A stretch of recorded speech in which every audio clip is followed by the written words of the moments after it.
Hey, Pro-Life Gen, this is Kristan Hawkins. Thanks for coming on and tuning in for a new episode of Explicitly Pro-Life Podcast. Hi, I'm Autumn Higashi, and this is my new show, Unapologetic, powered by Students for Life. It's 2022. We don't have time to be scared of being publicly pro-life because we have bigger things to focus on, like saving lives. But I know, it can be hard. The moment you open your mouth, you are bombarded with pro-choice keyboard warriors attacking your every word. And it can be intimidating unless you know exactly how to defend your position. Truth fears no investigation. There's an answer to every question, a solution to every situation, and a way to care for women and children. It doesn't have to be one or the other. So, consider me your new pro-life best friend. We all know pro-abortion media is shoved in our face daily. Facebook, TikTok, Snapchat, Instagram, you name it. I want you to be able to understand how to break down their arguments and shine truth and light on this culture of death. I want you to not only know why you believe what you believe, but how to defend it with truth and love. Because we are the pro-life generation, and we are unapologetic. Thanks to the reversal of Roe v. Wade, both states and the federal government have reclaimed the authority to protect life. But the pro-abortion Biden administration is certainly not shy about abusing their power to expand abortion through every legislative and policy experiment they can think of, some that I have to admit are pretty creative, including the Veterans Administrations now. But there are some unsung heroes in Congress working to use their position of influence, their position of authority to speak up for everyone in states and across America, both born and preborn. So today, guys, listen up. I'm going to be very clear about this. The federal government is a great place to protect life and law, and we're going to talk about why and how we do that.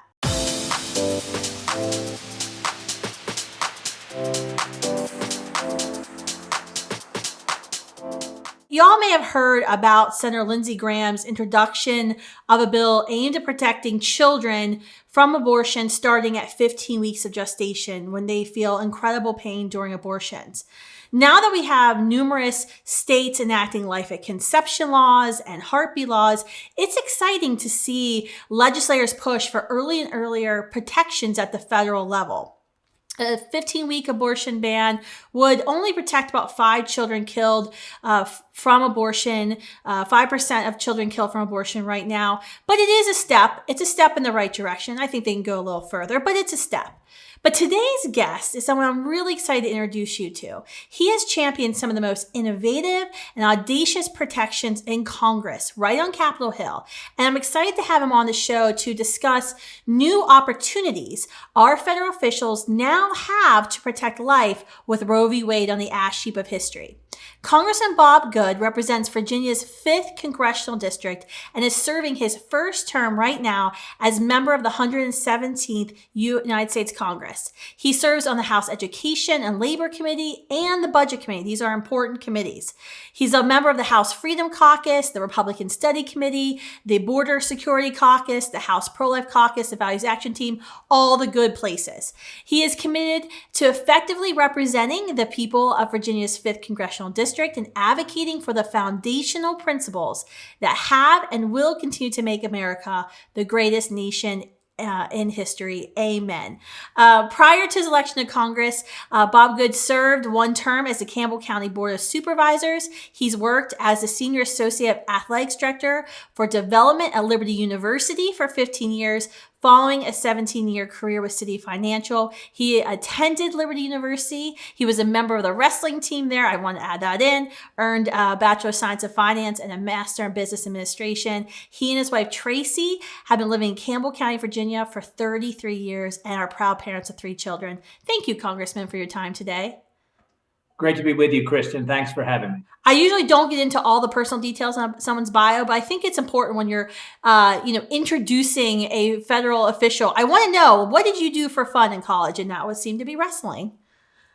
Yeah, I worked and wrestled my way through school. I grew up in a lower income family. My brothers and I were wrestlers. And so that was sort of my driving passion through high school, and it helped me get through college. And really, what it taught me as a sport is a hyper-competitive sport. So it requires a lot of discipline and toughness. And it really helps me even today, the things that I learned through that wonderful sport. Oh, yeah, absolutely. I can definitely see those wrestling skills come into play up there on Capitol Hill, trying to make yourself heard, getting those committee assignments, getting your point of view across.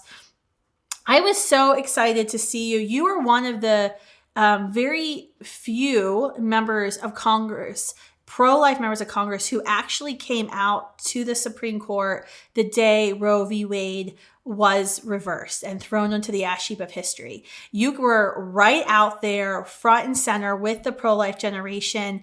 So I just want to thank you, first of all, for going out there and being there with us. I know some other members were worried about security. I'm like, we had 200 students out there. You could come out there too. It's an exciting day that we'll never forget. And so I'm glad that I have that moment to remember Students for Life out there in full force, many young people out there in full force. And after 49 years, how could we not gather together and just celebrate the moment? Amen. I mean, I was like, I wish I had a phone tree and just told everybody, get your butt out here. This is a moment to celebrate. Yes, we've lost so many millions, but this is a pivotal moment, I think, when we look back in the history of the United States that we're all going to remember. And it just gives you goosebumps to think about, the honor and privilege of just being there at that moment. I guess I was thinking about that and having you out in front of the Supreme Court. I'm wondering, in the aftermath of the decision, I kind of know where the answer is going to be, but I want to hear your thought. What's the attitude amongst your colleagues? Do you think, the Republican Party feels optimistic about the new opportunities to protect life? Do you feel like folks are a little afraid to talk about their, once very firmly held pro-life beliefs? Well, I will tell you that one of the disappointments that I've experienced since I got to Washington almost 2 years ago is really the reluctance and the lack of conversation that takes place on the moral issues, even among the conservatives, even among the Republicans that you would think of as a conservative leaders. There's not a lot of emphasis on the moral issues. And I say the moral issues, the foundational issues of family, faith, and religious freedom, the cultural issues that affect our lives, and certainly the issues of life and family and marriage and things like that. And just in generally, I would say that I've been a little disappointed that there's not more of my colleagues that are as intentional as you might expect, or as vocal, or as deliberately passionate about that. But the most fundamental right that we have is that right to life, in terms of the natural rights that we believe are given to us by God. And so it's also specifically to your question, after 49 years, the most consequential decision in the history of the Supreme Court, the only one that ever cost 63 million lives, finally overturned, finally the courage demonstrated by the Supreme Court justices. And now the mantle, the baton is passed to us, the people's representatives, to the people of the United States, and then by extension, their representatives, to match that courage, to stand up and truly fight for life, something that we've talked about for 49 years. And I will tell you, there's some disappointment that there are not more Republicans, more conservatives, even some of our pro-life group friends who are more aggressive and more on offense on this issue, almost as if they are wish that it hadn't happened right now, or maybe they're afraid of the issue. And, when we're silent about it, or we're skittish about it, we are surrendering to the narrative that the left and the media and the Democrats want to say, that it's a losing issue for us. I don't have to tell you, and that it is a winning issue for us. The Democrat Party's become so extreme, which I'm sure we'll touch on and describe that. They've become so extreme. We need to point that out. I openly, aggressively bring up this issue in interviews and speaking opportunities, because we need to go on offense. We need to seize the moment. I believe it's a winner for us politically, but most importantly, it's the right thing for us to do. Yeah, absolutely right. I mean, it's so frustrating to see, our friends who've been working with us for so long just almost running away from this abortion bully, because, you can't run away from a bully forever. They will chase you and beat you up. You have to make them defend their, in our view, this indefensible position that, by the way, 9 out of 10 Americans disagree with the Democratic National Committee's official platform on abortion. I mean, this is a widely unpopular position. There is never in any way should a Republican be running away from this issue. And I think it's so disheartening when we see some comments coming out. One of the things that I have been particularly disturbed by has been some comments being made from our friends, folks that have voted pro-life for years, saying, "Oh, now that Roe's been reversed, this is no longer a federal issue. This is a states' rights issue." What's your response to that? Yes, I'm continuing to hear that as well. And it's very disappointing and it's very frustrating for some of my colleagues. I recently was in a large meeting of Republicans and one of the most prominent supposed life groups where I said, why are we not running ads showing the miracle and the wonder of life, those emotional connections, telling a story through pictures and photos of the wonder of life, the birth, the miracle of life, and then also how terrific and awesome adoption is, show an adopting family, and then expose as part of that also how extreme the Democrat Party is, how extreme the left is that celebrates abortion, that wants more abortion, that not only doesn't believe in any restrictions up until the moment of birth, and perhaps even beyond, but essentially is the party of death. Safe, legal, and rare went by the wayside some 30 years ago in the Democrat Party, and they are no longer that group. But you're exactly right. What you said about some all of a sudden saying, oh, well, wait a minute, this is now back to the states. The truth is that the Supreme Court finally, courageously, and appropriately recognized that there is no, and there was wrongly concluded in 1973 that there was a constitutional right to abortion. Of course, that does not exist. And in 73, of course, the courts effectively took it away from the people's representatives, from the people, and took it away from the legislative branch and made law. Now what they did, of course, is reverse that decision and return it back to the people and the people's representatives at both the state and the federal level. It was not a state issue. It is a legislative issue. It's the people's issue. And so some of my friends, some of my best friends in Congress, suddenly now are hyper-federalists on the issue of life, many of whom, by the way, were co-sponsors of pro-life legislation at the federal level before Roe was overturned. And I have pointed out that inconsistency and challenged them on that. How come you co-sponsored these bills here over these last few years, and now suddenly you're being reluctant to sponsor or co-sponsor legislation now in the aftermath of the most consequential reversal of a decision in the history of our country. What's their response when you call them on that? Just wondering. In some cases, they don't have much of a response. In some, they're a little flustered, I guess, if they've been sort of caught in that inconsistency. I'm saying, hey, wait a minute. You co-sponsored life at conception, or you co-sponsored heartbeat, or you co-sponsored a 15-week or 20-week ban, or what have you. And now suddenly you're saying, hey, we can't do that, or you're not sure, hey, let's contemplate that. And I said, you are overthinking this. You are over making this more technical than it needs to be. The bottom line is we should be recognizing the science of life at conception, and that life should be protected at all stages, preborn and from there on until natural death, under the 14th Amendment. And the foundational principle of the beginning is life, liberty, pursuit of happiness in our country.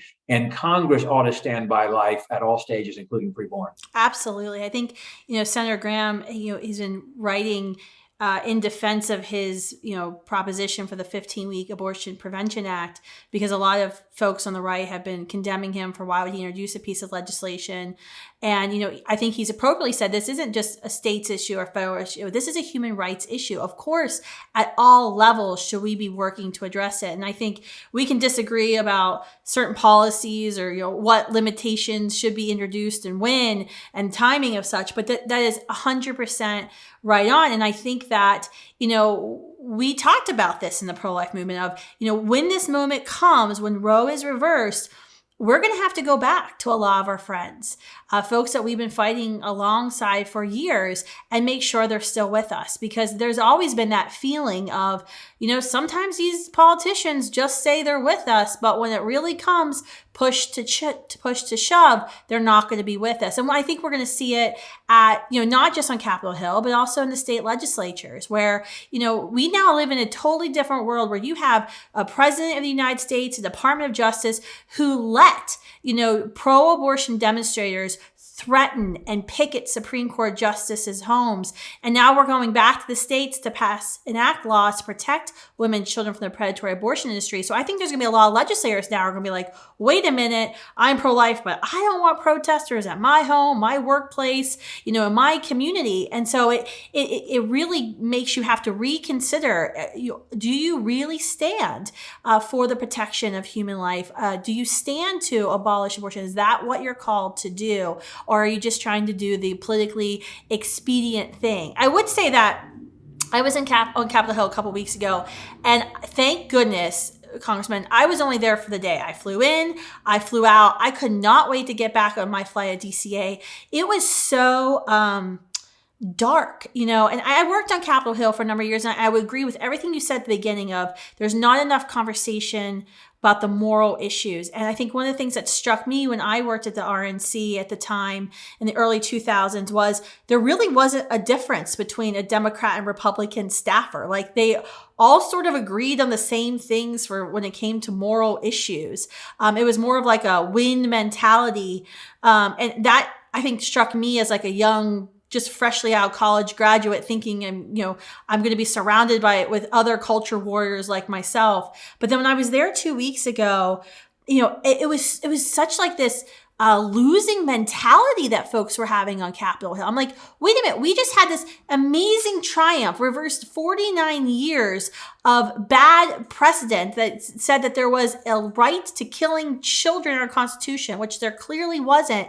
And we're 3 months out. We've got about 15 states that have made abortion illegal. We've got abortion facilities shutting down. I mean, upwards of 400,000 children may be saved this year. We're not losing on this issue. Do you feel like there's like that feeling of like defeat in the air?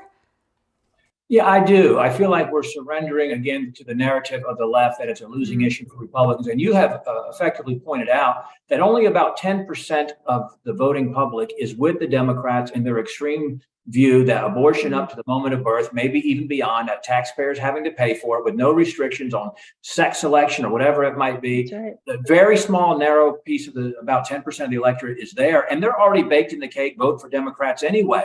And it might only be that 30-40% that are 100% pro-life from conception where I'm at. I realize that that's not the 90% I would like for it to be. However, to speak to Senator Graham's bill, and I haven't talked to him directly to get kind of where his motivation is on it or what his reason is for it, but he's going to get the same number of Democrat votes for a 15-week bill that I'm going to get Democrat votes for my life at conception bill, which is going to be zero.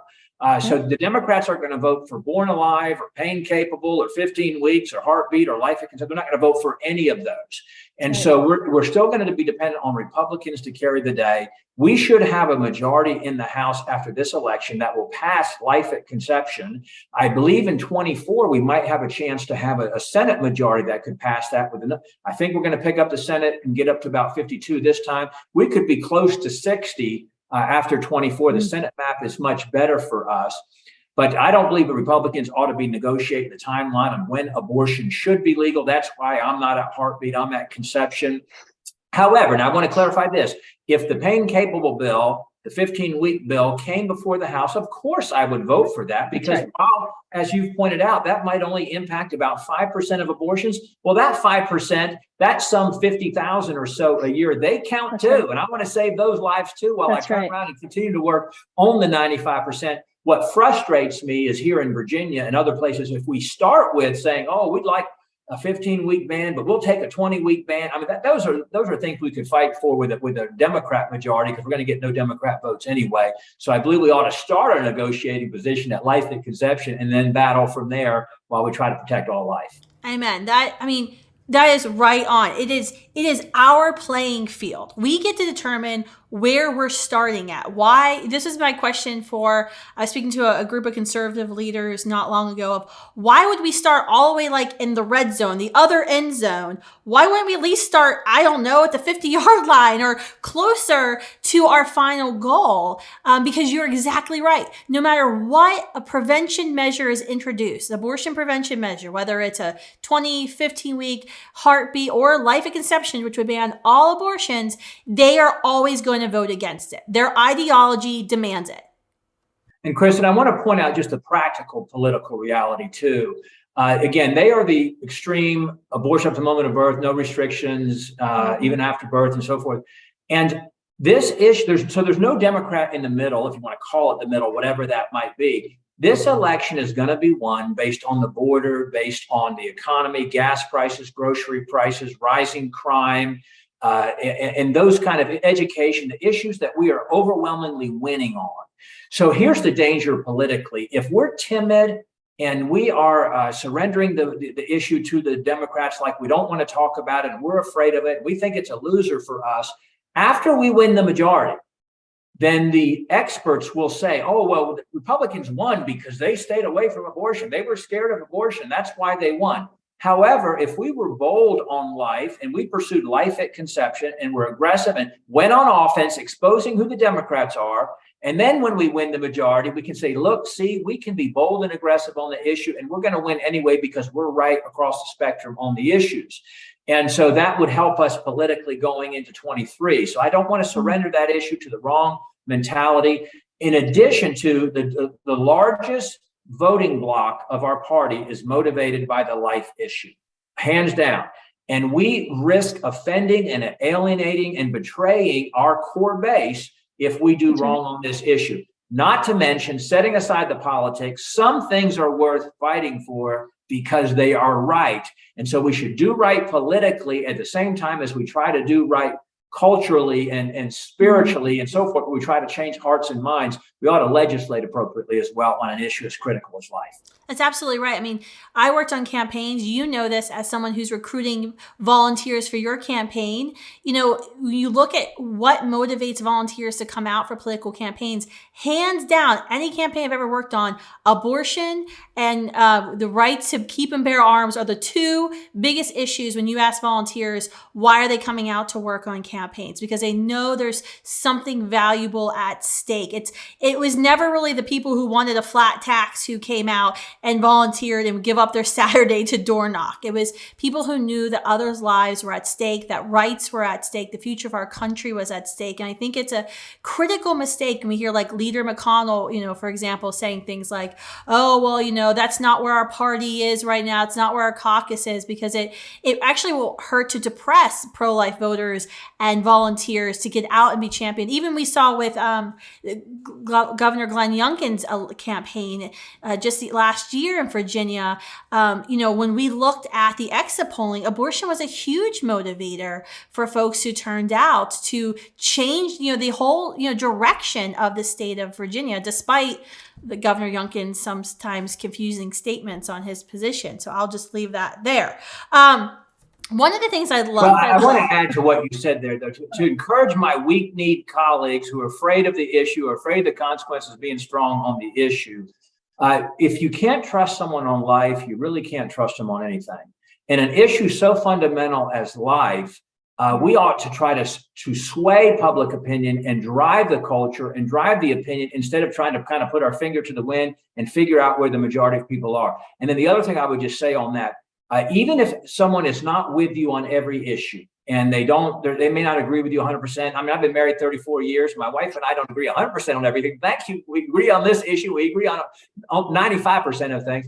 But if folks know they can trust you, and that you are consistent and that you have integrity and you're authentic in your views, then at least they know they respect you. And if they're with you on most issues, they're going to vote for you, even if they're not necessarily with you on every issue. And maybe they're not as conservative as you are on issues such as life, but if they know they can trust you. On the other hand, if they see that, hey, you're bowing to the political winds, or you're bowing to the pressure, or you're saying this thing when it's politically expedient, you're saying something else when it's not, then folks know they cannot trust you. And I think that really hurts you politically as well. It absolutely does. I mean, when you look at especially Gen Z, Gen Y, and when you ask them, who are you looking for in political leaders? It's authenticity. They want authenticity. They want leaders who are going to stand up and say the hard things, do the hard things. I remember when I think Senator Paul was filibustering for, I don't know, it was like drones or something. I just remember all these people were tweeting and I was like, most people probably had no idea what was going on, but then they love seeing a U.S. senator just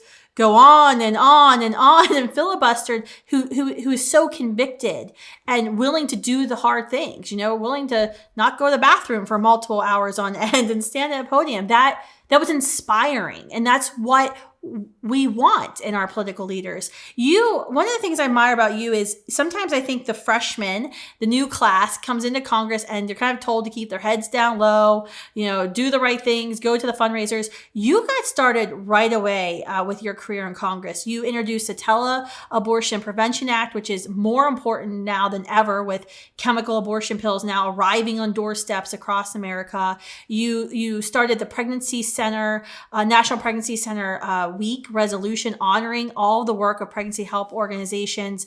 You got right to work. What ideas, what are the conversations you're kind of spearheading or collaborating with folks on now, thinking about January? Are there things you can tell us you're working on?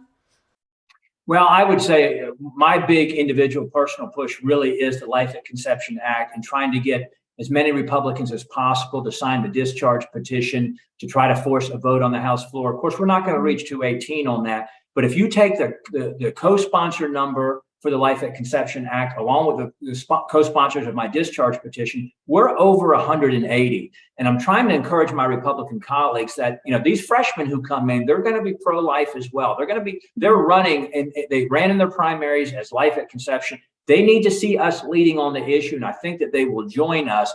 And I think we can have a commanding majority in this next Congress on this issue. So that's the main issue that I am pushing. In addition, just trying to push our Republicans to fight with everything we have, not to give one Republican vote for not one more cent of funding the tyranny of this government in the remaining 3-4 months of the year, to stand strong against the continuing resolution, the CR as we call it, or any kind of an omnibus spending bill, to hold the line on spending best as we can in the House, and to encourage our senators as well.